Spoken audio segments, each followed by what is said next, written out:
રાષ્ટ્રના નિર્માણ માટે જરૂરી પરિબળ છે ઉદ્યોગો. ગુજરાત બન્યું દેશના વિકાસનું ગ્રોથ એન્જિન.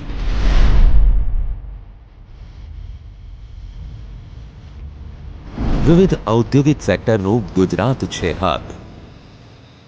ગુજરાતમાં petrochemicals, chemicals, pharmaceutical, steel, iron, ports, logistic, natural gas, ceramic ડાયમંડ્સથી લઈ ફર્ટિલાઇઝર જેવા ઉદ્યોગોની સાથે સોલ્ટ પ્રોડક્શન જેવા પરંપરાગત ઉદ્યોગો ધમધમી રહ્યા છે. ગુજરાતની પ્રગતિ વિકાસની ગતિનો પર્યાય બની અન્ય રાજ્યો માટે રોલ મોડલ બની રહી છે. ઔદ્યોગિક વિકાસની એક આડઅસર છે ક્લાઇમેટ ચેન્જ. પ્રદૂષણ નિયંત્રણ માટે કેન્દ્ર સરકારના કાયદાઓનું પાલન અને પ્રતિબદ્ધતાનું પ્રતિબિંબ છે ગુજરાત. વૈશ્વિક સમસ્યા ક્લાઇમેટ ચેન્જ માટે ફૂંકાયેલા પરિવર્તનના પવન માટે વિકલ્પોની નવી દિશા ખોલે છે ગુજરાત. હવામાં થઈ રહેલા ફેરફારો આપણે જોઈ શકીએ છીએ. એની પુષ્ટિ આપે છે 2070 સુધીમાં શુદ્ધ શૂન્ય ઉત્સર્જન ઉર્જા પ્રાપ્ત કરવાનો ભારતનો નિર્ધાર.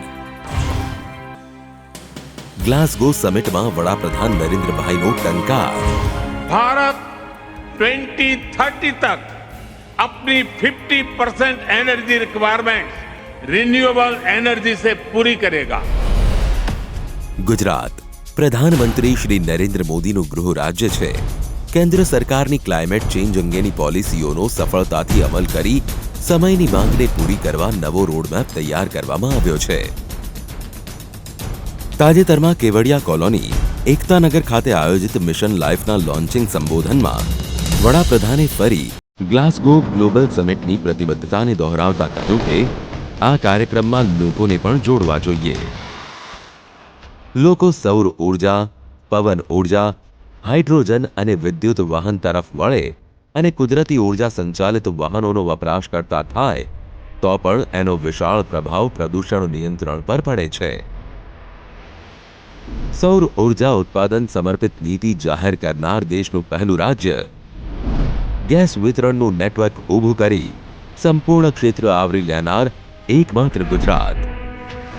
આબોહવા પરિવર્તનની અસરોનો પ્રતિકાર કરવા, પડકારોનો સામનો કરવા માટેના મહત્વપૂર્ણ પગલાઓ લેવામાં આવ્યા છે. ઉદ્યોગો જે આર્થિક વ્યવસ્થાના સ્તંભ સમાન છે, એ ઉદ્યોગો જો કુદરતી સંસાધનોનો સંયમિત ઉપયોગ કરે, સંરક્ષણ માટેના પગલાં લે, એનો સીધો ફાયદો ઉદ્યોગકારોને મળે છે.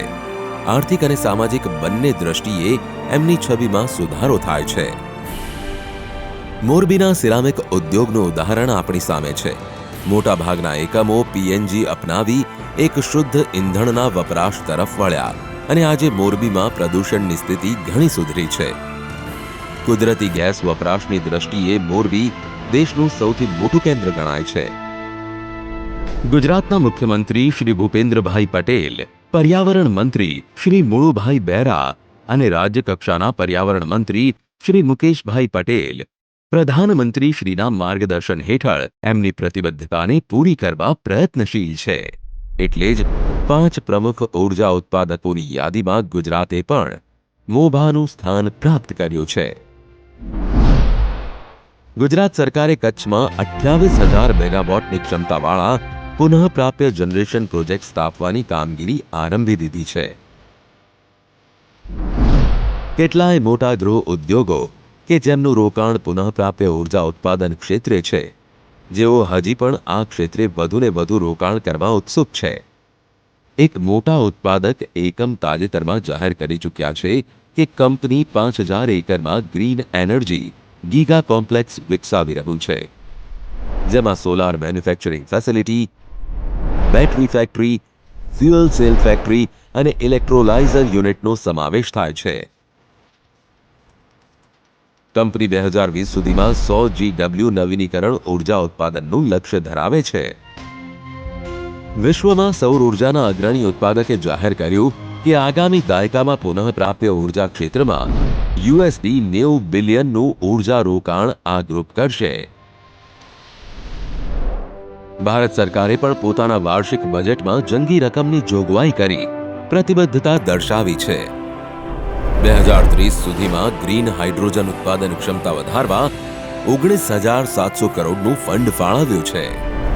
લદ્દાખ જેવા દુર્ગમ કેન્દ્ર શાસિત પ્રદેશો શહેરી ગેસ વિતરણ પ્રણાલી, પેટ્રોલમાં ઇથેનોલનું મિશ્રણ વગેરેના નીતિ તથા અમલ માટે કુલ 35,000 કરોડની ફાળવણી કરી ભારતે પોતાના નિર્ધારનો પુનરોચ્ચાર કર્યો છે.